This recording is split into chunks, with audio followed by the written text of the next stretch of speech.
هنا في مدينة مراكش المغربية قدمت جمعيتان مغربيتان شكوى أمام المدعي العام ضد مجهول بخصوص الاستغلال الجنسي للأطفال. القضية فجرتها تصريحات لوك فيغي الفرنسي الذي نوه إلى تورط وزير فرنسي سابق في قضية الاستغلال الجنسي للأطفال.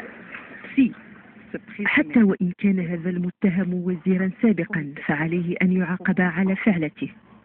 ما أهمية أن نعاقب أشخاصا عاديين إذا اقترفوا الجرم لنترك الشخصيات المهمة حرة طليقة؟ نحن هنا مصممون على متابعة القضية حتى الوصول إلى المتهم الحقيقي. تصريحات لوك فيغي استعملت كشهادة في ملف القضية من قبل الجمعيات المغربية التي طالبت استدعاءه كشاهد. جمعية لا تلمس طفلي قررت كذلك تقديم شكوى في باريس ضد مجهول للضغط على المسؤولين للتعاون معهم لكشف المجرم وتقديمه للعدالة. نحن لسنا هنا لمطاردة الساحرات، نحن نبحث عن الحقيقة بكل بساطة.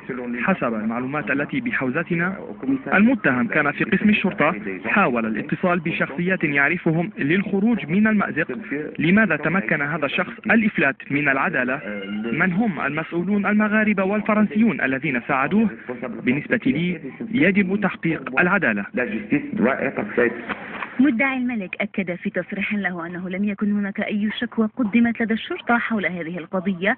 ما هو مصير تقارير الشرطة آنذاك؟ هل أخفيت عمدا ومن أخفاها؟